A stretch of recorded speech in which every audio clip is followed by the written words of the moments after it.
আমার আজকের রেসিপি অনুষ্ঠান বাড়ির মতো প্লাস্টিক চাটনি। শেষ পাতে চাটনি খেতে কিন্তু ভীষণ ভালো লাগে। তা যদি হয় এমন সুন্দর পেঁপে দিয়ে প্লাস্টিক চাটনি, তাহলে তো বেশ ভালোই হয়। নামমাত্র কয়েকটা উপকরণ দিয়ে কম সময় ও খুব সহজে পারফেক্ট ভাবে বানিয়ে নিন পেঁপে দিয়ে প্লাস্টিক চাটনি। নমস্কার বন্ধুরা, কিচেন টেকনিকে আপনাদের সবাইকে স্বাগত। আমি মধুমিতা। আজ শেয়ার করব আপনাদের একটা ভিন্ন স্বাদের রেসিপি। আসুন দেখে নেওয়া যাক আজকের রেসিপি। প্লাস্টিক চাটনি বানানোর জন্য আমি এখানে একটা মিডিয়াম সাইজের পেঁপে নিয়েছি। পেঁপেটাকে খুব ভালোভাবে ছাড়িয়ে নেব। এখন পেঁপের সামনের আর পিছনের অংশটা আমি কেটে বাদ দিয়ে দেব। এরপরে একটা পিলারের সাহায্যে খুব ভালোভাবে পিল করে নেব। এর মধ্যে কোনো রকম যেন পেঁপের খোসা না থাকে, তাহলে কিন্তু পেঁপের চাটনিটা তিতো হয়ে যাবে। এখন পেঁপেটা আমার পিল করা হয়ে গিয়েছে। এরপরে পেঁপেটাকে আমি মাঝখান থেকে অর্ধেক করে নেব। এরপরে আমি অর্ধেক পেঁপেটাই আমি চাটনি বানাবো। এখন অর্ধেক পেঁপেটা নিয়েছি, নিয়ে আমি ছুরির সাহায্যে খুবই পাতলা করে কাটছি। যতটা সম্ভব আপনারা পাতলা করে কাটবেন, তাহলে কিন্তু প্লাস্টিক চাটনিটা একদম প্লাস্টিকের মতো দেখতে লাগবে, ট্রান্সপারেন্ট হবে। তাই আমি দেখুন খুব সহজেই খুব পাতলা ভাবে কেটে নিচ্ছি। তবে আপনাদের ছুরিতে যদি অসুবিধে হয়, বটি দিয়ে আপনারা কেটে নিতে পারেন, কিংবা আলু চিপস কাটা হয় সেই কাটারের সাহায্যে আপনারা কেটে নিতে পারেন খুব সহজে। এখন পেঁপেটা আমার কাটা হয়েছে, দেখুন কতটা পাতলা করে আমি কেটেছি। যতটা সম্ভব আপনারা পাতলা করে কেটে নেবেন। এরপরে আমি এগুলোকে মিডিয়াম সাইজ করে টুকরো করে কেটে নেব। তবে আমি এইরকম একটু বড় বড় করে রাখছি, এতে করে প্লাস্টিকের মতো একদম ট্রান্সপারেন্টটা বোঝা যাবে। তবে আপনারা চাইলে এটাকে খুবই মিহি করে, যেমন ঝুরি আলু ভাজা হয় ঠিক সেইভাবেও আপনারা কেটে নিতে পারেন। আপনারা যে কোনো শেপে কেটে নিতে পারেন, তবে পেঁপেটা আপনারা কিন্তু অবশ্যই পাতলা করে কাটবেন। এখন পেঁপে কাটা আমার কমপ্লিট হয়ে গিয়েছে। এরপরে পেঁপেগুলোকে খুব ভালোভাবে জলে ধুয়ে নেবেন 2-3 বার মতো, যাতে এতে কোনো রকম আঠা না থাকে। এরপরে একটা কড়াইতে আমি জল বসিয়েছি পরিমাণ মতন, নিয়ে আমি গরম করতে দিয়েছি জলটাকে আগে থেকে।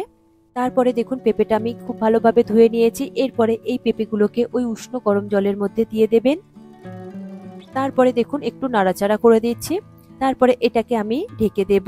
এটাকে হাই ফ্লেমে আপনারা ফুটিয়ে নেবেন। মোটামুটি আপনারা 2 মিনিট ফোটাবেন, এর থেকে বেশি সময় ফোটাবেন না। তারপরে দেখুন ঢাকা খুলে দেখছি কত সুন্দরভাবে ফুটে উঠেছে, আর পেঁপেগুলো খুব সুন্দরভাবে সিদ্ধ হয়েছে। এরপরে আপনারা গ্যাসের ফ্লেমটাকে বন্ধ করে দেবেন, দিয়ে এটাকে ঝাঁঝরির সাহায্যে জল থেকে তুলে নিয়ে একটা ঝাড়ির মধ্যে রেখে দেবেন, যাতে জলটা খুব সহজেই ঝরে যায় আর পেঁপেগুলো খুব ভালোভাবে শুকনো হয়ে যায়। এরপর ওই কড়াইটা পরিষ্কার করে তারপরে ওভেনের উপর আবার বসিয়েছি। তারপরে গরম হলে আমি দিয়ে দেব 200 গ্রাম মতো চিনি, আর দিয়ে দেব ওই বাটি মাপের 1 বাটি জল। জলটা দেওয়ার পরে একটু স্প্যাচুলার সাহায্যে বা চামচের সাহায্যে জল আর চিনিটাকে খুব ভালো করে একটু মিশিয়ে নেবেন। তারপরে গ্যাসের ফ্লেমটাকে হাইতে করে দিয়ে এটাকে খুব ভালোভাবে একটা শিরা তৈরি করে নেবেন। দেখুন চিনি শিরাটা ফুটতে শুরু করে দিয়েছে। তবে এটা কোনো রকম একতার কিংবা দুতার করবার দরকার নেই, চিনি শিরাটা একটু ঘন হলেই চলবে। এরপরে দেখুন আমি একটা পেঁপে স্লাইস দেখিয়ে দিচ্ছি, কতটা সুন্দরভাবে নরম করে নেবেন। এখন পেঁপের এই টুকরোটা এইভাবে ভাঁজ করলে খুব সহজেই ভেঙে যাবে, তবে হাত দিয়ে চাপলে কিন্তু গলে যাবে না, একটু শক্ত থাকবে। ঠিক সেই রকমই আপনারা সিদ্ধটা করে নেবেন। দেখুন চিনি শিরাটা কত সুন্দরভাবে ফুটে উঠেছে, ঠিক এইভাবে ফুটিয়ে একটু ঘন করে নেবেন। তবে চিনির মধ্যে কিছুটা নোংরা থাকে, সেটা পরিষ্কার করবার জন্য আমি এখানে 1 চা চামচ দুধ দিয়ে দেব। দুধটা দিয়ে হাই ফ্লেমে 30 থেকে 40 সেকেন্ড মতো ফুটিয়ে নেবেন। দেখবেন চিনির উপরে কত সুন্দরভাবে একটা ময়লার স্তর পড়ে যাবে। দেখুন কড়াইয়ের গায়ে আর চিনি শিরার উপরে কতটা ময়লা ভেসে উঠেছে।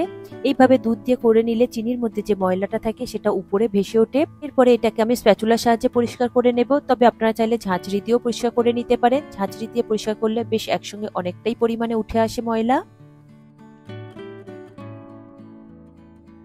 দেখুন কতটা পরিমাণে ময়লা বেরিয়েছে। এইভাবে চিনি শিরাটা পরিষ্কার করে নিলে চিনি শিরাটা কত সুন্দর দেখুন পরিষ্কার লাগছে, ক্লিয়ার লাগছে, একদম ক্রিস্টালের মতো দেখতে লাগছে। এরপর ওই শিরার মধ্যে দিয়ে দেব সিদ্ধ করে রাখা পেঁপে। পেঁপেটা দেওয়ার পরে গ্যাসের ফ্লেমটাকে মিডিয়ামে করে এটাকে খুব ভালোভাবে 7 থেকে 8 মিনিট মতো ফুটিয়ে নেবেন। এখন চিনি শিরার সাথে পেঁপেটাকে খুব ভালো করে মিশিয়ে নিয়ে এরপরে এটাকে আমি ঢেকে দেব 7 থেকে 8 মিনিটের জন্য। 8 মিনিট পরে দেখুন আমি ঢাকা খুলে দেখছি কত সুন্দরভাবে চিনি শিরাটা অনেকটাই কমে গিয়েছে, তবে আরো একটু কমিয়ে নেব। এরপর এর মধ্যে দিয়ে দেব স্বাদ অনুযায়ী নুন, দিয়ে দেব বাদাম কিশমিশ, আপনারা নিজেদের পরিমাণ মতো দিয়ে দেবেন। এরপর বাদাম কিশমিশটা খুব ভালোভাবে মিশিয়ে নেব। এই সময় বাদাম কিশমিশটা দিলে এর মধ্যে চিনি শিরাটা খুব ভালোভাবে চলে যাবে। এরপরে মিডিয়াম ফ্লেমে আরো 5 মিনিট মতো চিনি শিরাটাকে ফুটিয়ে কমিয়ে নেব। দেখুন চিনি শিরাটা অনেকটাই কমে গিয়েছে। এরপরে দিয়ে দেব লেবুর রস। এখানে আমি অর্ধেক লেবুর রস ব্যবহার করেছি, তবে আপনারা এখানে পাতি লেবু, গন্ধরাজ লেবু কিংবা কাগজি লেবু যে কোনো লেবু আপনারা ব্যবহার করতে পারেন, এতে করে খুব সুন্দর ফ্লেভার আসে, চাটনিটা একটু টকটক হয় আর চিনি শিরাটা কোনো রকম ভাবে জমে যাবে না লেবুর রস দিলে। গ্যাসের ফ্লেমটাকে অফ করে আপনারা লেবুর রস দেবেন, তা না হলে কিন্তু তিতো হয়ে যাবে। চিনি শিরাটাকে খুব বেশি ঘন করে নেবেন না, যেহেতু এটা ঠান্ডা হলে অনেকটাই ঘন হয়ে যাবে চিনি শিরা, আর লেবুর রস দিলে এর কালারটাই অনেকটাই চেঞ্জ হয়ে যাবে দেখবেন। দেখুন রেডি হয়ে গিয়েছে আমার আজকের রেসিপি পেঁপে দিয়ে প্লাস্টিক চাটনি। একদম অনুষ্ঠান বাড়ির মতন হয়েছে, দেখুন কতটা সুন্দর। ঠান্ডা হয়ে যাবার পরে আমি এটাকে সার্ভ করছি। খুব সুন্দর হয়েছে দেখুন, চাটনিটা একদম প্লাস্টিকের মতন ট্রান্সপারেন্ট হয়েছে পেঁপেগুলো দেখুন। তবে চিনি শিরাটা যদি আরো একটু পাতলা রাখতে চান আপনারা রাখতে পারেন, তবে আমার এই রকম একটু ঘন মতো চিনি শিরা থাকবে। এই চাটনিটা খেতে ভীষণই ভালো লাগে, তাই ঠিক আমি এই রকমই রেখেছি। আপনারা আপনাদের পছন্দ মতন চিনি শিরাটা রাখতে পারেন। আশা করি আজকের এই রেসিপি আপনাদের ভালো লাগলো। ভালো লাগলে এইভাবে একবার বানিয়ে দেখবেন, আমার মনে হয় আপনাদের সকলেরই ভীষণ ভালো লাগবে। ভালো লাগলে কমেন্ট করে অবশ্যই জানাবেন, আর লাইক শেয়ার করবার অনুরোধ রইল।